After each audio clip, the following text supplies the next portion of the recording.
Welcome to Epilogue Podcast, the show where we discuss some stuff that happened on a different show ages ago which nobody really cares about anymore.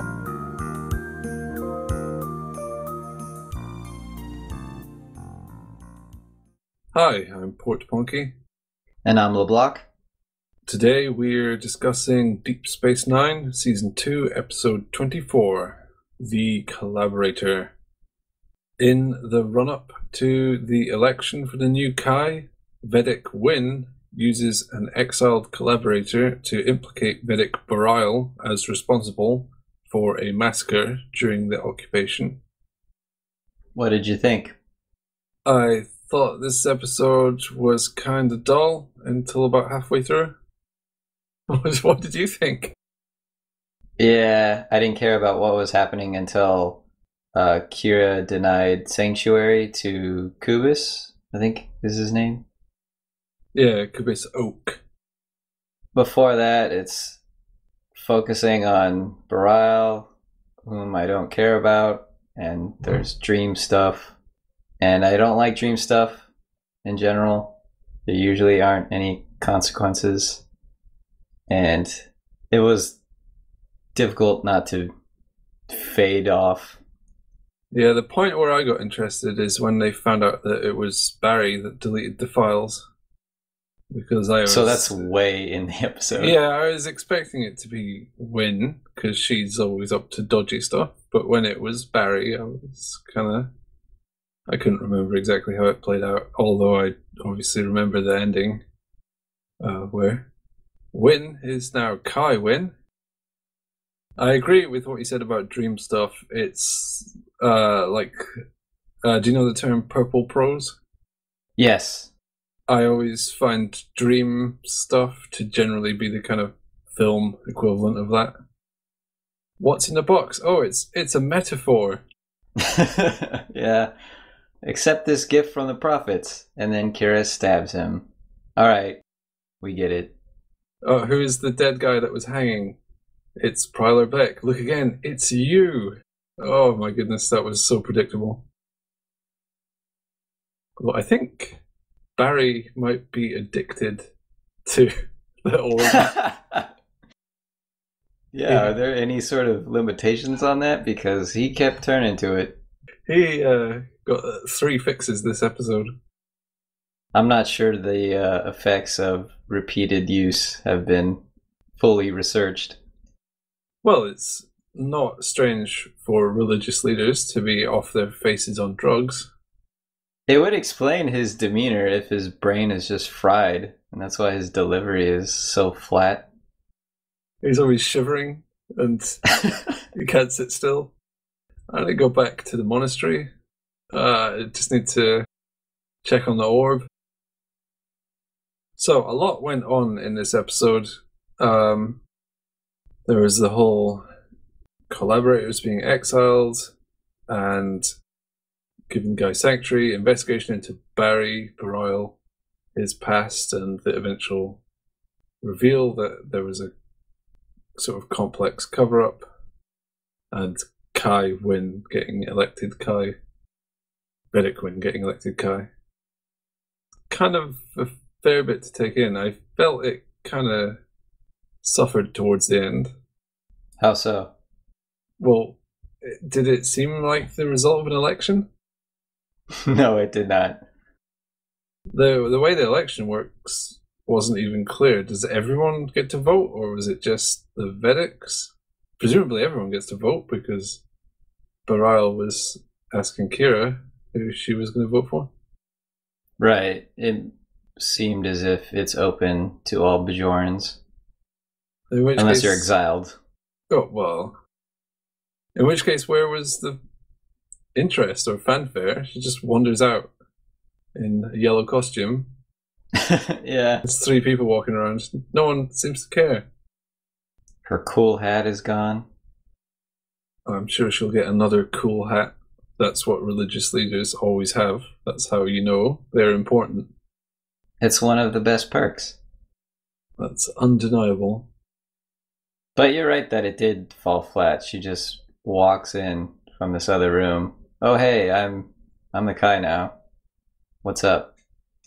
Yeah, if you compare it to the papal elections, the Vatican is absolutely swamped. There's zillions of people just hoping to catch a glimpse of the new pope. So I felt that was kind of weak. And the reveal that Kai Opaka was the collaborator I felt kind of awkward because at that point it really didn't seem like she did anything wrong. Yeah. It was weird discovering that through Kira because we saw how she reacted to Barial and how she berated him, how, oh, you should have done something better. And then when she finds out it was someone else, she doesn't really care that that person did it. So the blame just disappeared. I don't know. It was weird to me.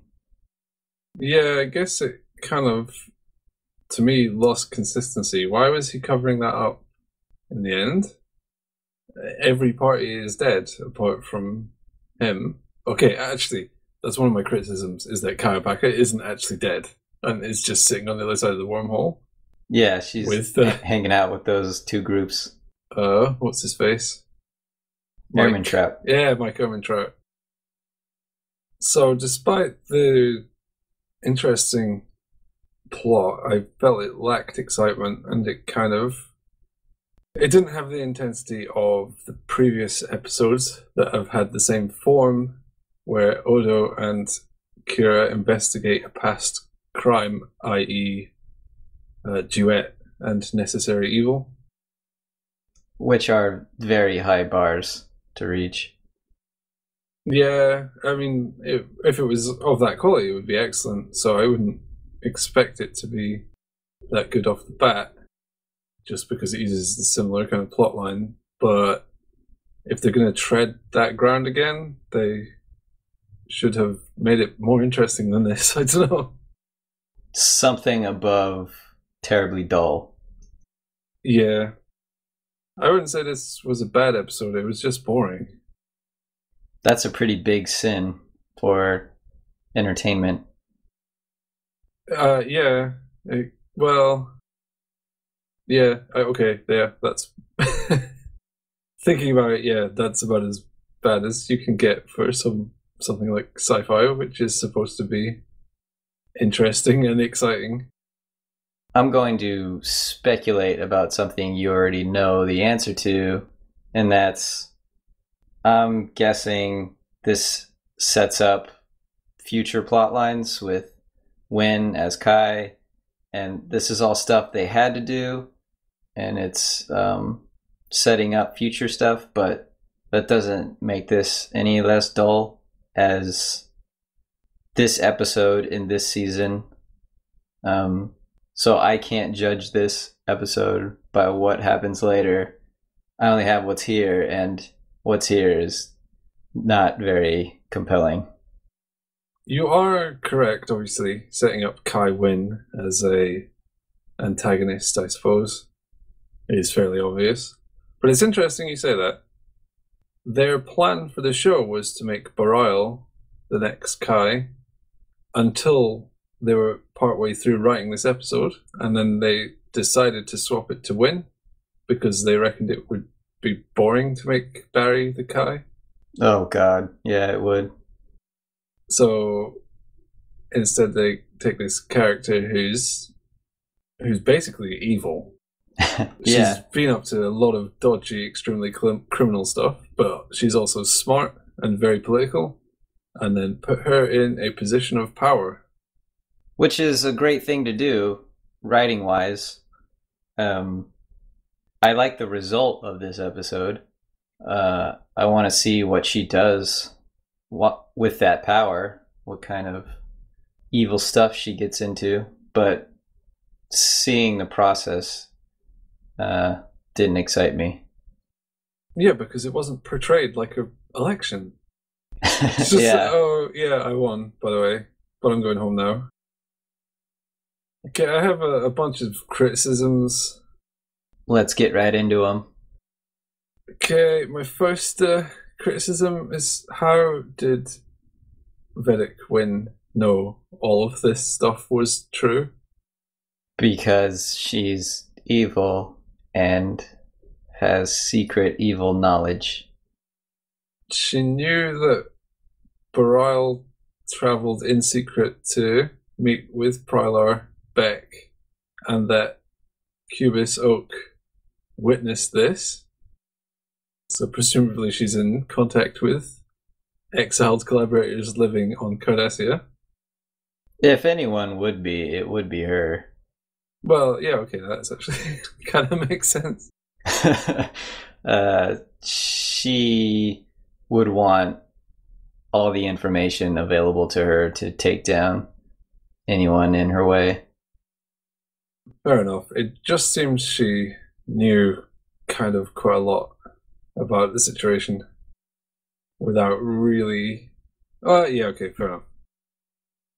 Okay, there was no credible evidence that Barry did anything wrong. They had one witness who's exiled and will say literally anything to come back to Greyjoy. Yeah, his integrity doesn't exist. So it is bizarre that they even took this seriously. Plus, that guy had been implicated by a court, presumably, that he was the guilty party. If he just turns up and said, "Oh, but it wasn't me, it was someone else," they wouldn't just say, "Oh, well, get Sanctuary, come back. Why didn't you say so?" Other than the election thing, the other thing that really bugged me was that there was no point to cover this stuff up. Other than to have it revealed in a plot. Yes. I mean, I could understand why it was covered up at the time, but if someone asked Barile about it, he should have just said, "Oh, yeah, this is what happened." If the cover-up stuff didn't come off as so needless, I wouldn't be as bothered by it, but it does, so it's annoying. None of this stuff needs to remain secret. I agree. I think this whole episode was a dud. It's good that we got the plot stuff over with, but honestly, I was bored, and yeah, I just think that there is virtually nothing to take from this episode, other than Barile is a complete wet blanket. I was hoping that he was guilty, because then it would mean we wouldn't see him anymore. I thought, oh, is this leading to his exile, and then Kira will have to make this horrible decision for her to exile him, and then we won't have to deal with him anymore? But I'm not that lucky. Oh, I just remembered something. Let's talk about Odo. Go on. Odo and Kira were investigating what Wynn had done. Kira confesses that she loves Barile. And Odo doesn't know what to do with that information. He seemed very awkward. Which is pretty much how I reacted when they went down that path for those two characters. Oh, they love each other. Okay, great. Yeah. Please stop showing me. His line after that didn't make sense to me, but maybe he was trying to save his fake face. Save fake face. Something about how it's obvious that they were in love. I think he was stumbling. Yeah, that makes sense. He didn't want to say what he was actually thinking. What was he actually thinking? Oh, God. So Odo finds Barile as reprehensible as you two. Yeah. I am Odo. Odo am I. Oh, he's a good guy to be. I don't know. This is another episode where we see Odo doesn't really care about privacy. Well, okay, so he's got slight fascist tendencies, but he can also turn into bees. Or a bee, I guess. I have a minor, stupid complaint about Vedic Wynn's dialogue. Well, go for it. So the line is, just what are you trying to infer, child? That's a common English error. She's implying, she's not inferring. And it only bothers me because somebody wrote this and was paid to write it, and other people looked at it, and it's just an error that shouldn't pop up. Yeah, it's always annoying when they get words like that wrong. That when it has a technical meaning and they just fluff it up. But it's kind of like people get stuff wrong like that all the time in real life. But Yeah. When it's on a show, it's Yeah, that's why it bothers me. It's on a show, and there should be quality checks to scrub that stuff out. I'm not trying to imply, see, that's the way to use it, that I never make errors. I make ton of errors all the time, even on this show. But we're speaking extemporaneously. We're not meticulously going over scripts and then reciting lines from those scripts, and we're not paid to do that either. So it's such a minor thing, but it sticks out to me. Well, I don't think it's that nitpicky. It's distracting.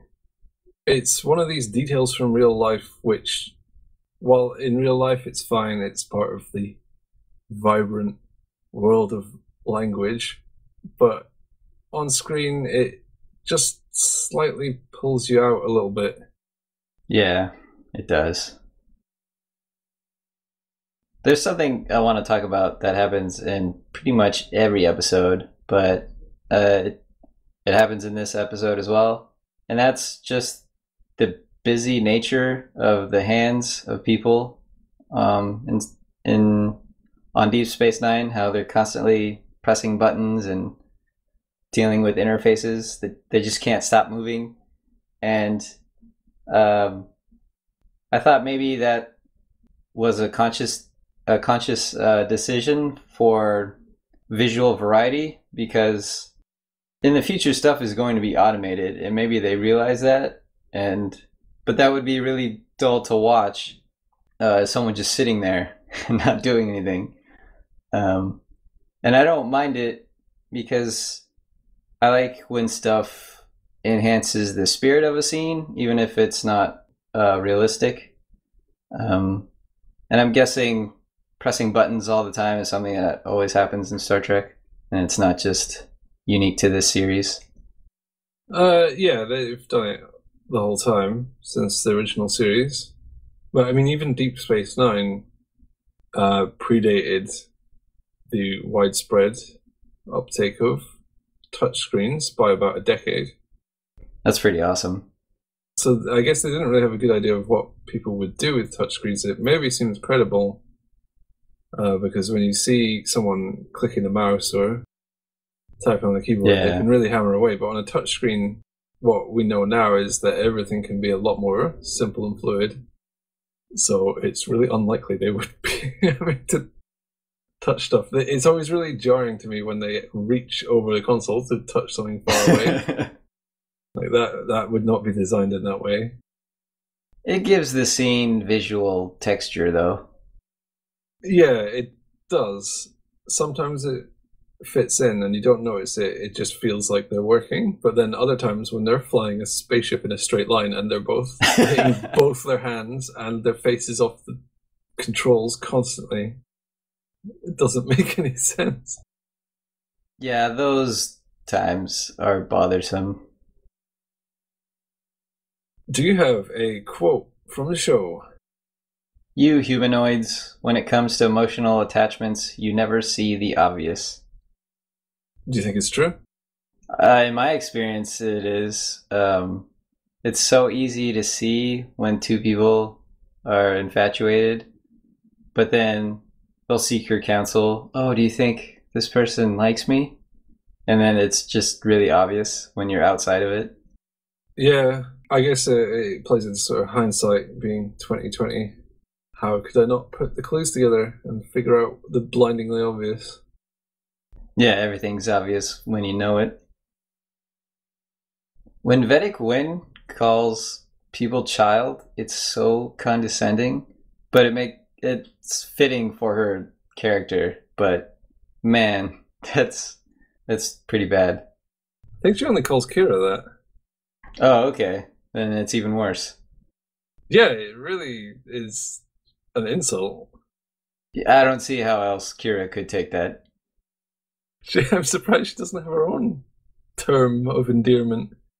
Old bag of bones. Hitler. Hitler too? The anti-Bajoran version of Christ? You mean the Bajoran version of Antichrist? Well, I already said the anti part, so then I just need the Jesus part, the Christ part. Yeah, I don't think anti-Bajoran space Jesus would really... It doesn't roll off the tongue. Not a lot of punch with that one. Yeah, I think she should just stick with Hitler too. That's not really good. Punch her in the face. Yeah, Kira wouldn't be so passive-aggressive. She would just... Go for the goods. Yeah, just punch her really hard in the guts. So she's on the floor, just gasping for air, like, ow! How could you do that, child? We had a rule of acquisition. Oh god, yes, we did. And it was a special one. If you've been paying a lot of attention, you'll notice what is special about it. I have no idea what the specialness is. Well, how many rules are there? Oh, right. This is the last one. Yep. Number 285. No good deed ever goes unpunished. How do you feel about that being the last one? I think it's kind of a good rule. Certainly in terms of business. Don't stick your neck out unless you really want to. Things can backfire. There's plenty of instances where people have been good Samaritans and it's not turned out well, which in a social arena, the lesson would be to, like, don't worry about that. Do the right thing. In business terms, play it safe. As for it being the last rule, I don't know. It seems like there should be something more punchy as the last rule. Like, never trust a list of rules or something. I think we could move on to the next episode, second last of the season.